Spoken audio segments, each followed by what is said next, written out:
De hepatotoxicidad por fármacos, un poco aburrida, pero importante porque conforme van saliendo nuevos productos, van saliendo nuevas interacciones y van saliendo nuevas reacciones a nivel hepático. Así que hablemos un poquito de esto. Los tips los pueden buscar ustedes en las páginas y está bajo el nombre de DILI, D-I-L-I, Drug Induced Liver Injury. O sea, es como DILI, que ustedes lo pueden encontrar en diferentes páginas. Van a encontrar una serie de publicaciones asociadas a esto y los tips son los que vamos a mencionar un poquito acá y que tengan presentes. Básicamente la frecuencia con que se induce una lesión hepática en particular es básicamente una de las razones por las cuales un fármaco entra al cadalso, entra a ser considerado como parte de los efectos adversos que podrían llevar a cualquier fármaco a retirarse. Se considera que más del 50% de casos de falla aguda hepática en Estados Unidos tienen que ver con la presencia de un medicamento. Más del 75% de casos de reacciones idiosincráticas por fármacos requieren o llegan a trasplante de hígado muerto, o sea, de los que presentan insuficiencia hepática aguda, que no todos presentan insuficiencia hepática aguda, gracias a Dios. Hay un esfuerzo por el INH americano, más que el de acá, y la FDA americana, para mejorar la comprensión de este tipo de situaciones y que se mejore la ocurrencia, o sea, que se mejore la información, que es lo más importante. Numerosos fármacos son capaces de producir hepatotoxicidad y después revisan la farmacopea de todo el mundo. Más del 95-98% de los fármacos pasan por el hígado y por ahí se metabolizan utilizando el sistema de la citocromo P450 y cualquiera de sus isoenzimas, sean a través de la CIS1, CIS2, CIS3, cualquiera de las isoenzimas P450 sirven para metabolizar los fármacos, siendo los más conocidos la isoenzima 2,6,19, la 3A4, por las cuales se metabolizan la gran mayoría. Básicamente lo que puede pasar es que hay un sistema imperfecto de identificación de reacciones adversas, o sea, no todas las veces se identifica que un problema hepático sea debido a un problema medicamentoso. Por decir, las comunicaciones que se producen representan solo el 10% del total de los problemas que se reportan. O sea, existe más del 90% de posibilidades de que el médico, en este caso, no reporte las interacciones, primero porque no lo llega a diagnosticar, pasa desapercibido o el paciente se le va y ya no le da importancia y no consulta por eso. Hay una dificultad en la detección de todos los efectos colaterales y esta frecuencia está estimada en un caso por cada 10.000 a 100.000 pacientes que son tratados, para que vean ustedes la dificultad que hay para encontrar un paciente que sufra algún tipo de hepatotoxicidad. Y es básicamente porque los que sufren de estos tipos de procesos van desde lo asintomático hasta la insuficiencia hepática aguda, teniendo un gran margen de procesos que no pueden ser identificados. La otra es que es un proceso de identificación inequívocamente tardía, porque lo primero que ustedes tienen cuando hay una hipertransaminasemia es buscar cuál es la lesión orgánica que justifica ese problema. No están pensando directamente en fármaco, a menos que ya tengan cierta experiencia y sean rápidos a la hora de hacer la anamnesis. Pero al no conocer rápidamente a un paciente, tienen que dedicarse a hacer anamnesis y buscar qué cosas son capaces de desencadenar lo que el paciente les trae: colestasis, incremento de fosfatasa, incremento de gamma-glutamil o hipertransaminasemia con lesiones hepáticas aumentando las transaminasas. Imagínense que la incidencia estimada es de 10 a 400 pacientes por cada millón de habitantes. O sea, básicamente no hay una buena detección, no se detecta y no hay un buen sistema de comunicación de efectos adversos. Uno no va a la web y dice, DILI, y bajo un formato y meto los efectos adversos, que sería más fácil. La superioridad de la mortalidad llega al 10% en los casos graves, siempre y cuando no estén llegando a trasplante de hígado. Sin embargo, el diagnóstico es difícil porque ya sabemos que no hay criterios diagnósticos específicos. El paciente puede estar asintomático y de repente ustedes encuentran lesiones hepáticas. Lo peor del caso es que exista lesión hepática sin que en ese momento esté tomando fármacos, porque ya se ha visto que el fármaco puede estar abandonado 30 días antes de que haya lesión hepática. Entonces yo puedo tener lesión hepática presente cuando yo ya abandoné mi tratamiento 30 días antes.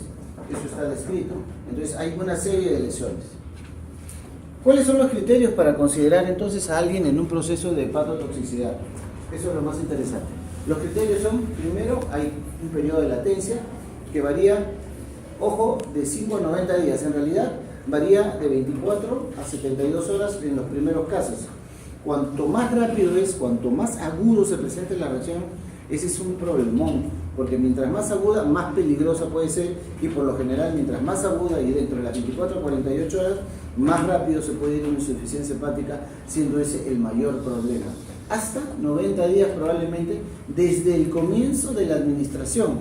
Ojo, 90 días son 3 meses. 3 meses. O sea, no se queden contentos con saber qué está tomando. Esténse contentos con decir, ¿y qué tomabas? ¿Y qué estuviste tomando hasta hace 3 meses? Y yo les explico de que deberían hacerlo siquiera hasta cada 6. Porque hay personas que toman metrotexate, tamoxifeno, que son hepatotóxicos y son fibrogenéticos, en todo caso cirrogenéticos, y su uso constante y crónico provoca problemas. Fíjense, no más de 15 días después de la suspensión en un daño hepatocelular, que es lo frecuente. Si yo noto el daño hepatocelular con aumento de transaminasas, puede haber pasado 15 días, pero si veo más bien fosfatasa alcalina y gamma-glutamil, pueden ser 30 días. Esto es una forma de poder llegar al diagnóstico. Sin embargo, la idea es que cuando ustedes hagan la anamnesis adecuada, tomen como rango de 3 a 6 meses, ¿no? El comportamiento clínico, bioquímico e histológico similar al comunicado anteriormente, ese es un criterio importante. O sea, ya puede haber habido descripciones previas de hepatotoxicidad al producto que ustedes están refiriendo. Si fuera así, la bibliografía les ayuda a ver de que hay un comportamiento clínico, bioquímico y histológico muy similar al que ustedes están teniendo con su paciente. Algo que es evidente es la mejoría tras la supresión del fármaco. Es lo más categórico, ¿no es cierto? Si yo suprimo el fármaco, todo mi proceso inflamatorio hepático comienza a disminuir. Ahora, la disminución, dependiendo del daño, y cuál sea el daño y cuál sea el fármaco, no viene de la noche a la mañana, va viendo lentamente y progresivamente. Lo otro es excluir otras causas, o sea, hacer el diagnóstico diferencial con otras causas alternativas tras la realización de estos procesos. Por decir, cuando yo tengo hipertransaminasemia, el paciente está tomando varios fármacos, pero tengo TGO elevada más que la TGP, ahí tengo un problema. Normalmente cuando existe solamente lesión tengo más la TGP que la TGO. La TGP se eleva más sensiblemente y más fácilmente y más rápidamente en un paciente bajo ciertas circunstancias, hígado graso por ejemplo, uno de ellos, o sea, por causas de tipo metabólicas.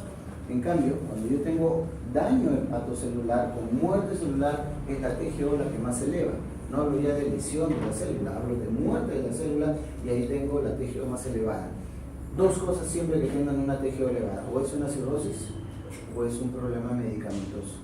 El medicamento tiende a traerme lesión celular con muerte celular, a diferencia de tener una TGP. Por eso es tan importante excluir otras causas alternativas como los virus, porque los virus me tiran arriba más la TGP en el inicio. Entonces tengo una TGP que está a partir de 1.5 veces lo normal, tengo que descartar mis virus que sean hepatotóxicos como el B, como el C. Otras causas también es el alcohol.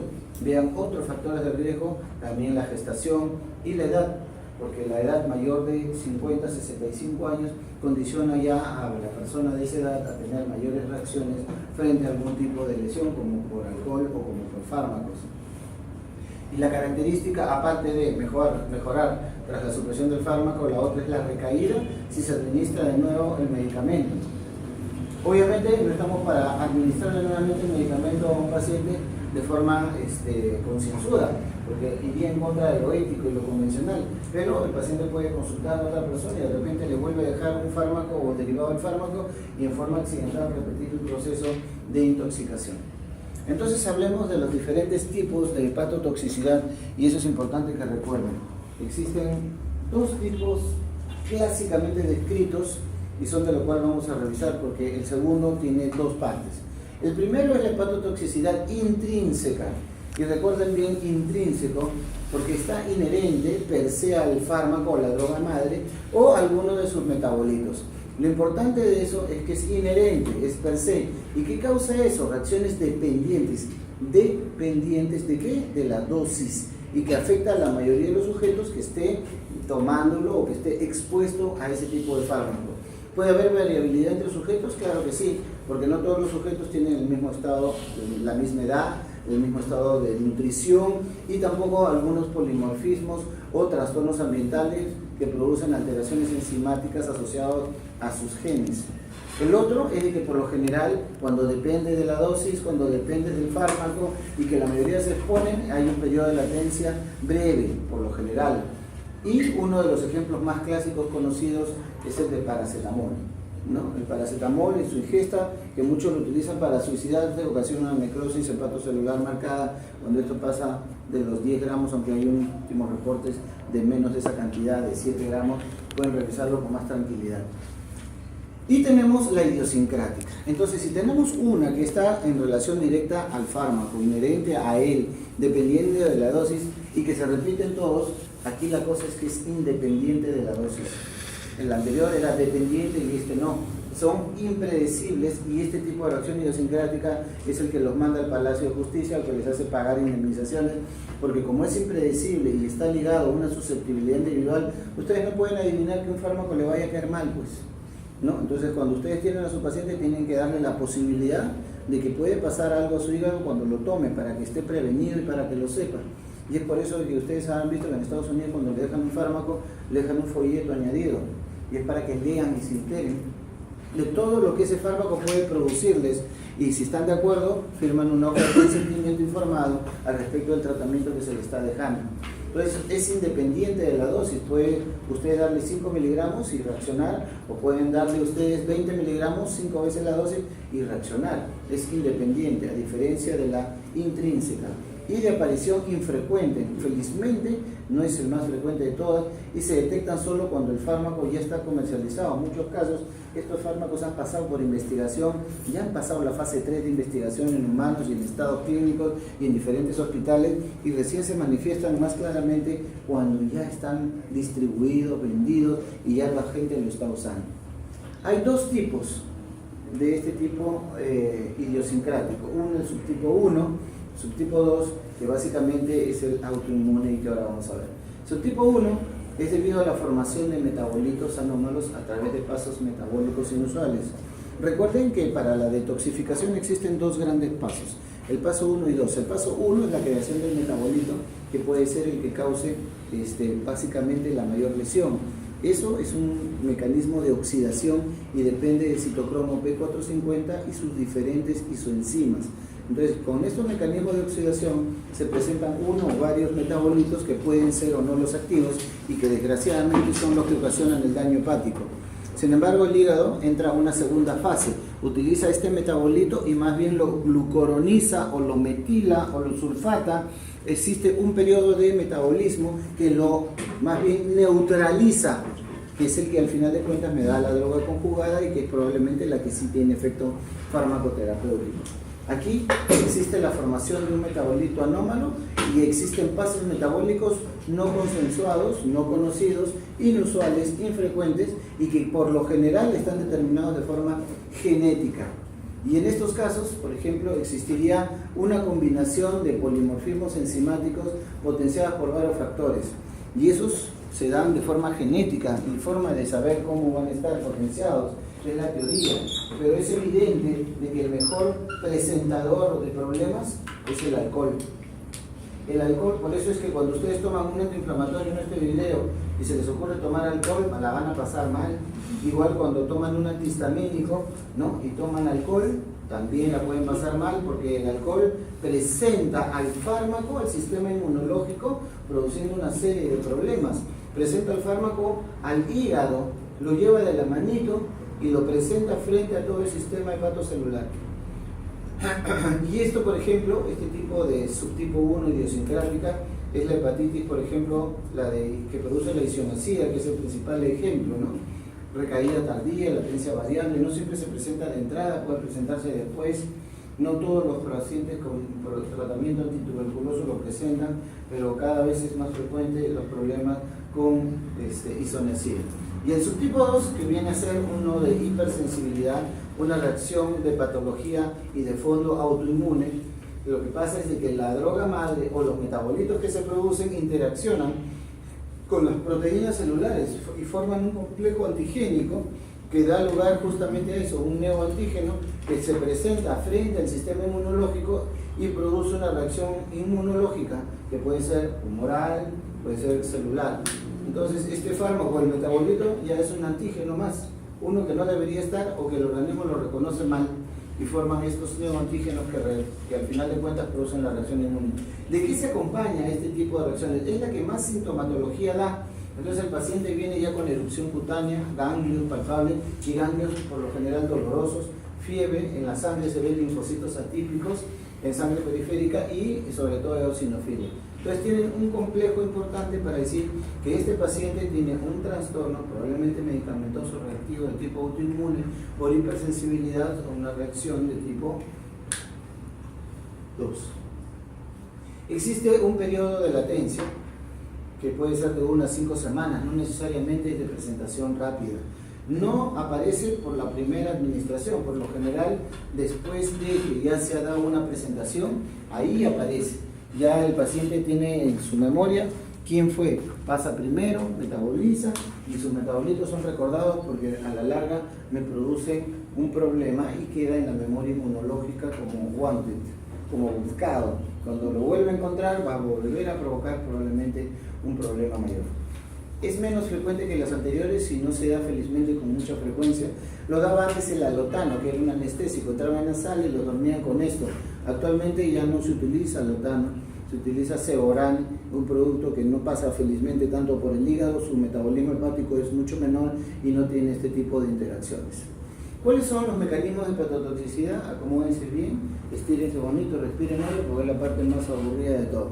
Pero es la fisiopatología al final de cuentas de cómo se produce el daño. El hecho es que para que haya hepatotoxicidad tiene que haber muerte celular. Esa es la principal razón de por medio. ¿Qué es lo que pasa? Bien, por inducir una pérdida directa de aquí, viabilidad fisiológica de la célula. ¿Qué quiere decir eso? Que la célula pierde viabilidad y la pierde de dos formas. Si bien muere, muere creando dos cosas. Muere por apoptosis o muere por necrosis. Lo importante de la apoptosis es de que no hay reacción inflamatoria local. Hay integridad de la membrana no se rompe, pero la célula no trabaja. Hay daño mitocondrial, hay daño del motor de la célula, se paraliza, se frisea y el patólogo ve la célula paralizada con el núcleo con puntitos, como si no estuviera trabajando, pero ahí está la célula.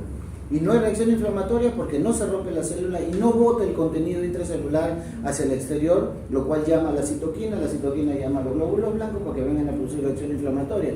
Eso no hay, a diferencia de la muerte por necrosis, donde sí hay fragmentación y ruptura de la membrana, todo el contenido intracelular sale y por lo tanto provoca una reacción inflamatoria intensa. Esa es la diferencia entre la muerte por una apoptosis versus una necrosis. Las dos están contempladas en estos procesos de hepatotoxicidad. Y son en general el daño directo que produce la necrosis y la sensibilización de las citoquinas la que hacen que también se active el mecanismo de apoptosis, o sea, no está lejos de eso. Y como les dije inicialmente, ¿qué es lo que pasa con el motor de la célula? Quien produce energía es la mitocondria, quien comienza a andar el carro en la mitocondria, y si hay disfunción mitocondrial, hay aumento de la permeabilidad, aumento de la activación y liberación de factores pro-apoptóticos, que son básicamente del tipo caspasas y citocromo C. Cuando ustedes vean caspasas dentro de su organigrama, su fluxograma enzimático y citocromo C, van a ver que básicamente es un factor de activación proapoptótica, o sea, es para que la célula vaya y se frisee. ¿Existe qué? Apertura de los poros mitocondriales. ¿Y eso qué pasa? ¿Qué es lo que produce? Cuando se abren los poros de la membrana mitocondrial se despolariza. Y si se despolariza, se frisea y existe gran salida de adenosintrifosfato, que es el mecanismo de producción del ciclo de Krebs, que es la que da energía a la célula. ¿Recordarán todo ese factor? Entonces, la célula POC se paraliza, se abren los poros y se depleta de ATP, no hay energía, la máquina no funciona. Es como si se rompiera la manguera de aceite o de gasolina del motor, se chorrea el aceite, se sale, la apertura está abierta, se abre el hueco de conexión, sale la gasolina, no arranca el motor, no es gasolina, así de simple. Hay una sensibilización al efecto letal del factor de necrosis tumoral alfa, que como siempre viene a fregarnos la pita, pues es uno de los tantos factores inflamatorios que intervienen en otras cosas. Ustedes saben que el factor de necrosis tumoral alfa interviene también en el factor de proceso inflamatorio crónico en la enfermedad inflamatoria intestinal. Es una de las bases fisiopatológicas del inicio de la enfermedad de Crohn, del colon, de la colitis ulcerativa. Bueno, acá también parece que tiene bastante influencia. Ojo, porque normalmente, ¿qué pasa con el hepatocito? Normalmente la célula hepática expresa en esta membrana, en su membrana celular, abundantes receptores para el factor de necrosis tumoral alfa. Concretamente los factores de tipo 1, que es esto, que no vale la pena que lo recuerden, no es lo más importante, pero que una vez que se activan diversas cascadas intracelulares, muchas de ellas para llevar a un proceso inflamatorio que por lo general termina en necrosis celular. Otros, algunas de ellas, van por otro camino y son más bien proapoptóticas. Tercer mecanismo está asociado básicamente al estrés oxidativo. Este estrés oxidativo depende sobre todo de los radicales libres de oxígeno. Cuando hay estrés oxidativo y depende de los radicales libres de oxígeno, son radicales que envejecen a la célula y la hacen morir, que es lo que sucede con todos los fármacos anti-age. ¿Qué contrarresta los radicales libres de oxígeno? Los antioxidantes. ¿Han oído hablar ustedes? Los antioxidantes están de moda. Todo lo que son antioxidantes son anti-age, anti-envejecimiento, anti-ruptura, anti-muerte celular. Lo mismo pasa acá. Para contrarrestar eso deberíamos dar una serie de antioxidantes para que no se produzca tanto daño celular. Los radicales libres se liberan en las mitocondrias y también por efecto de la actividad de una de las isoenzimas que está dentro del citocromo P450, que es el 2E1, o sea, parte del complejo CYP2. Una de esas isoenzimas, que es la 2E1, esa es una isoforma que es muy porosa, y un desacoplado funcionamiento deja escapar los radicales libres de las reacciones oxidativas que catalizan. ¿Qué quiere decir eso? Como es porosa, deja salir con mucha facilidad el resultado final del metabolismo del fármaco en su isoenzima. Todas esas reacciones químicas que se producen dentro del citocromo P450 metabolizando ese producto, libera radicales libres que por lo común están centradas, condensadas. Es como cuando se produce la combustión en el motor, los gases del motor no salen pues por todas partes, salen dirigidos a través del tubo de escape, que es lo que botan hacia atrás, ¿no es cierto?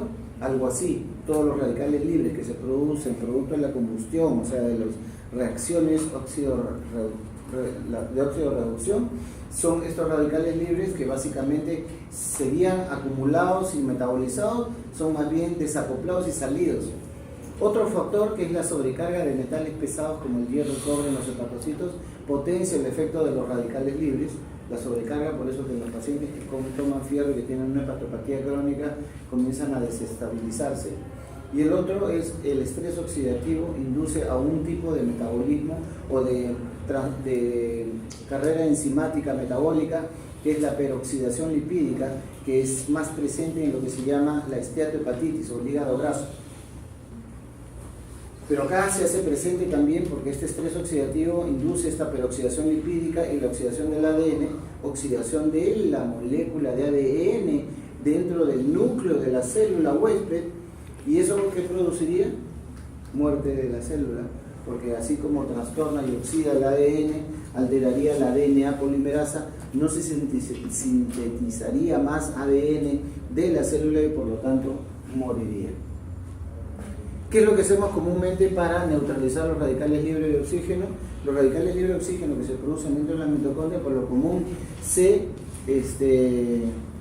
consumen los depósitos de glutatión, que son los depósitos que oxidan y neutralizan a los radicales libres.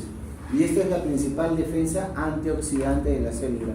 Y es por eso que en muchos de estos casos nosotros aprovechamos para dar una serie de antioxidantes al hígado, para que el antioxidante de sobra entre a la célula y pueda bloquear estos radicales libres de oxígeno, ya que cuando están de sobra y hay este tipo de producción sobra, hay tanto radical libre que el glutatión no se hace abasto, disminuyen los depósitos y pueden no haber y seguir dañando los radicales libres la membrana.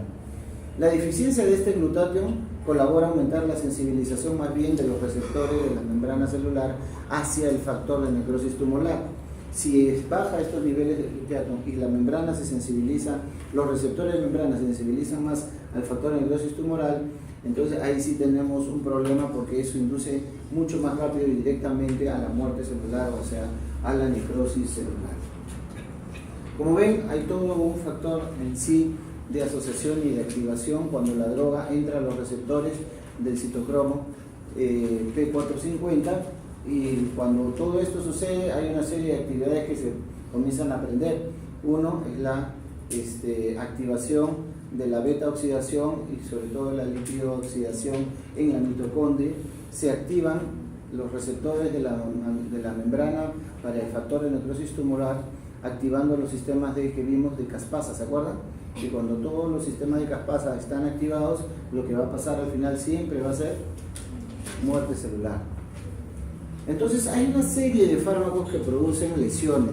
Las lesiones van desde la producción de trombosis a nivel de los vasos que van hacia el hígado, salen de él, dentro de las células biliares que producen colestasis, dentro de las células hepáticas que producen necrosis. Entonces hay una serie de procesos, como por ejemplo la colestasis aislada, que los produce antiinflamatorios, anticoagulantes, hormonas, conocidos por todos nosotros. Trastornos de tipo inflamatorio, colestasis inflamatoria producido por fármacos de uso diario, como es la torvastatina, el ácido clavulánico, la protomacina. Los otros son fármacos que se van conociendo como experiencia. La colestasis ductopénica con angiolítica, que solo sale el diagnóstico con biopsia hepática, producida por este antitusígeno, que es el dextropropoxifeno. Tenemos los hígados grasos, productos de este tipo de metabolismo degenerado, como son la esteatosis microvesicular o a gota pequeña, que se le llama, producto del uso continuo, por ejemplo, del ácido valproico para los estados epileptoides, o de la estadopurina para tratamiento retroviral, o tetraciclinas tan solo conocidas. Entonces, los pacientes, por ejemplo, que tratan el acné por mucho tiempo y usan tetraciclinas, pueden sufrir, si es que no se controlan, de una esteatosis microvesicular a largo plazo con elevación de la LT, o sea, de la TGP. Y cuando hay gotas grandes, macrovesicular, podemos asociarlo al uso de cimetidina, también un antirretroviral, y corticoides, que son los que más producen este tipo de lesión. Otro que me puede producir inflamación del hígado graso es la amiodarona, que se utiliza constantemente en cardiología. Los estrógenos como hormona, tamoxifeno, que es un bloqueador de las hormonas de tipo central. Tenemos fármacos que pueden producir granulomas hepáticos, como lo que ven ustedes ahí, ácido 5-aminosalicílico, que es para enfermedades reumatoideas, alopurinol para los que tienen gota, exceso de ácido úrico, para carbamazepina, fenilbutazona, norfloxacina o quinolona de segunda generación, la quinidina, quinina, todos los para malaria, otros que inducen enfermedad veno-oclusiva como la satoprina, otros para pilosis hepática como la misma cetofía, y los esteroides anabolizantes, eso lo conocen todos los que hacen gimnasio. La hiperplasia nodular regenerativa, cetoprina también, que se utiliza mucho la cetoprina en cuestiones de artritis reumatoidea. Nosotros lo usamos más para manejar pacientes con enfermedad inflamatoria intestinal, colitis ulcerativa, enfermedad de Crohn, y para manejar hepatitis autoinmune. Esclerosis hepatoportal, como es metotrexate, cetoprina, los mismos excesos de vitamina A, retinol, y la trombosis portal por las hormonas. Los estrógenos hay que manejarlos con mucho cuidado, tienen que estar manejados por un especialista porque su uso puede condicionar muchas cosas, desde trombosis portal, trombosis suprahepática, trombosis de Cava, es decir, los estrógenos pueden provocarme hiperplasia nodular focal, que es una lesión sólida por crecimiento anormal de las células normales del hígado. Adenomas ya vienen con una transformación por ese crecimiento anómalo. Y por último, son responsables de la formación de cáncer hepatocelular cuando no hay un control de los estrógenos, y aquellos que tienen más masa muscular que prostática, que utilizan esteroides anabolizantes, también pueden terminar en cáncer de hígado. Los angiosarcomas, que también están en relación a la producción de hormonas sexuales, y esto que es el juvenilo, que más es un tóxico industrial, que más es una enfermedad de tipo laboral.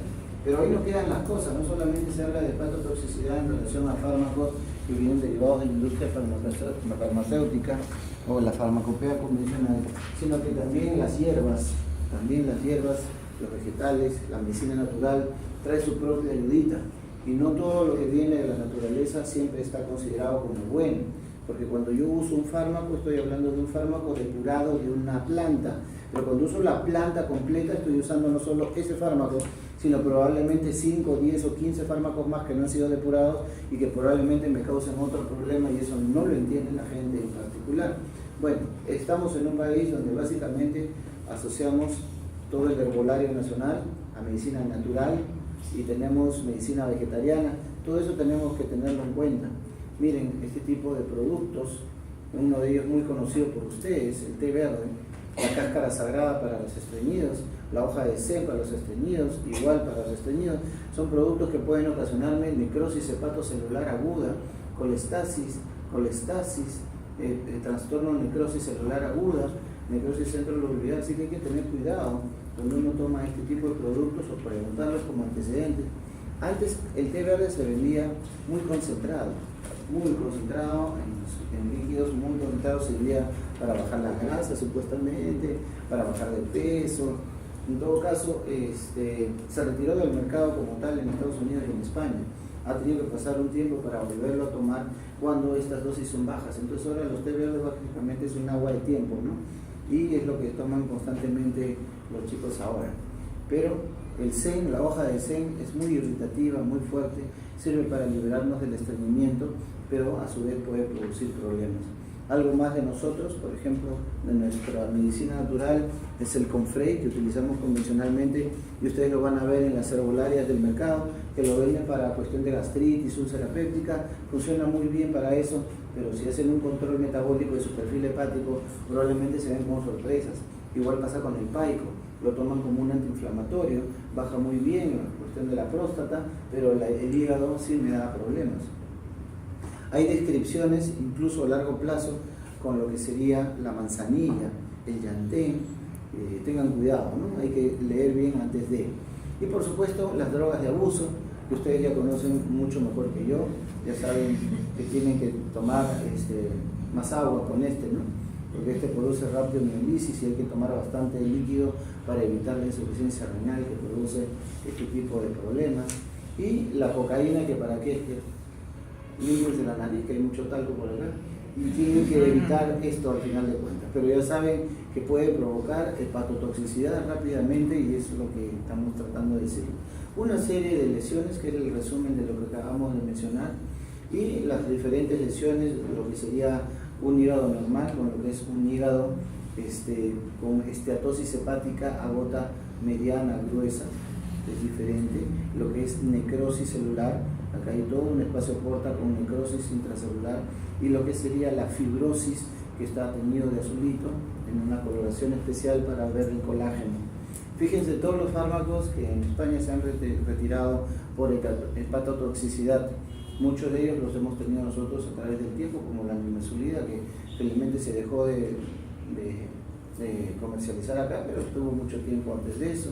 La clormexazona, la clormezanona o la clormexazona, que es un relajante musculoesquelético retirado en España y en Estados Unidos, lo tenemos acá y ustedes lo van a ver con diferentes nombres comerciales. Se sigue usando la clormexazona con paracetamol, con clormexilato para las contracturas musculares, para bajar el dolor, y se sigue utilizando acá y se sigue vendiendo. El trovafloxacina ya no se vende. La nimesulida, que era muy buena antiinflamatorio, que no traía mayores consecuencias renales, fue retirado en el 2002.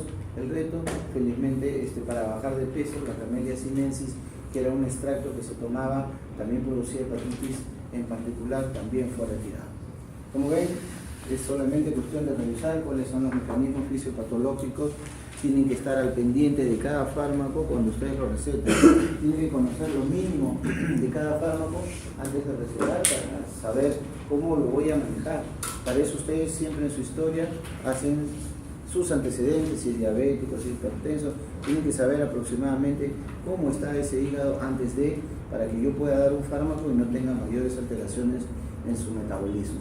No se olviden de leer, busquen Lili, van a encontrar una serie de aspectos mucho más desarrollados actualmente con respecto a la hepatotoxicidad. ¿Se hubiera alguna pregunta?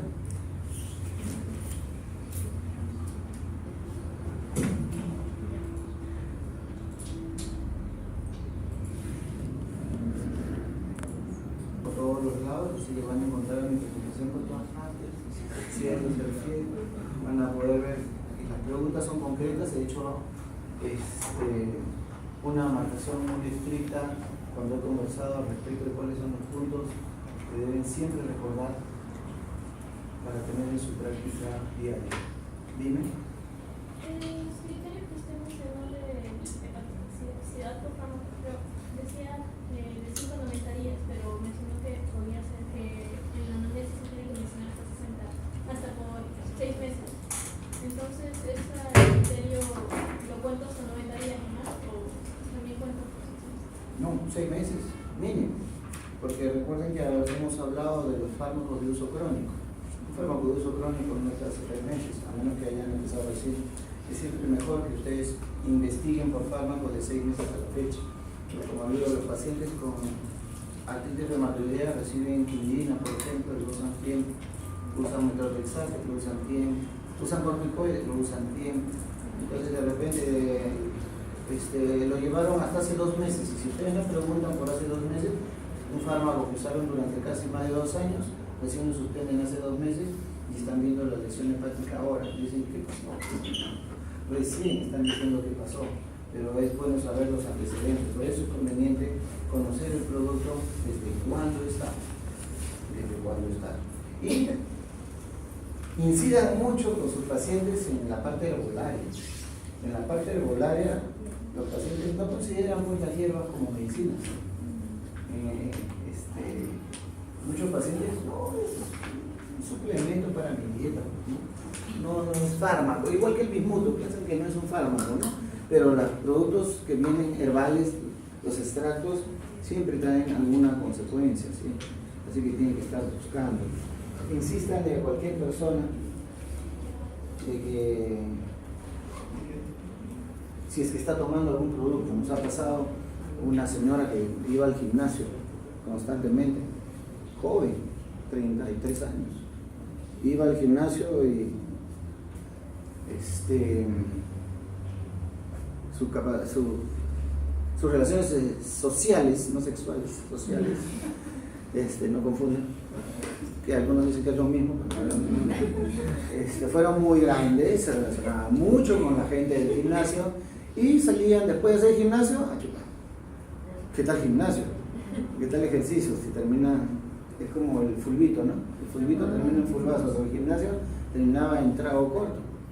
Y de repente la señora me vino un día amarilla, ictérica, pero estaba aparentemente en mal estado general. Me tomó su perfil hepático, TGO sobre TGP, decía algo estaba consumiendo, tomando. No, doctor, no. Me negó hasta la pared del frente de cualquier cosa. Me maté buscando de todo. Y la señora seguía empeorando su ictericia. Autoinmune, alfa-1 antitipsina, congénito, diabetes, azúcar, ácido úrico, metabólico. Y como era una persona en gimnasio, aparentemente tenía una dieta adecuada, light, tomaba bastante líquido. Y cuando le preguntaba por alcohol me lo negó. La cosa es que la señora entró en una hepatitis alcohólica, del cual no pudimos hacer nada porque le decíamos de todo y no podíamos tratar nada porque no había nada, o sea, no me salía nada. Pero si yo hubiera dicho que tomaba alcohol y que esto era por alcohol, hubiéramos podido utilizar un par de fármacos para bloquear el proceso inflamatorio por alcohol en una hepatitis alcohólica. El asunto es que la señora me hizo una insuficiencia hepática aguda y entró en coma, ¿no? Y cuando entró en coma, la hermana de la señora recién habló y dijo, bueno, lo que pasa es que mi hermana es alcohólica y ha estado tomando en el gimnasio, y que esto ha sido a raíz de que vino, salió un sábado y no regresó hasta el domingo en la tarde y había estado tomando trago corto. Pero ¿por qué no me dijo? Porque ella no quería. Porque ella no quería, no le dijo a la hermana, y hubiéramos podido salvar una vida solamente utilizando cierto tipo de productos. Así, la gente no considera de que hay cosas que pueden provocarle tanto daño y que pueden llevarla a la muerte. Tengan mucho cuidado con los productos naturales, pregunten de qué traen. Amazon y ahora por online se consiguen muchos fármacos de tipo naturales, herbales, cuyo nombre no podrían pronunciar porque hasta vienen en chino. Solamente dice para qué sirven. Sirven para la potencia sexual, sirven para las migrañas, sirven para la dispepsia crónica, para el ácido úrico, y no se sabe qué traen. Sabemos que son extractos de hierro, pero no sabemos qué traen. están reconocidos más de 10 frascos que venden Amazon por internet que producen necrosis aguda hepática. Están descritos y vienen por internet. Al menos está la foto del frasco y el nombre chino. Viene con la traducción, pero no me pidan que se los diga, pues no es la menor idea qué significa. Pero ahí está. Y la gente no lo revisa, no lo hace. Y a pesar que se les dice no tome nada, que tenga hierbas, que tenga algo en particular, no, igualito. Entonces tengan en cuenta eso para que cuando tengan que enfrentar a un paciente siempre pregunten de todo. Y si se los niega, ustedes ponen en su historia siempre, niega consumo de alcohol, niega consumos herbarios de productos herbales, etc. ¿no? Siempre pongan, no niega. Esa palabrita les puede salvar la vida.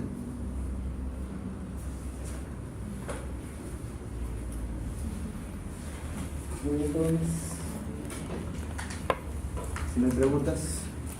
Gracias.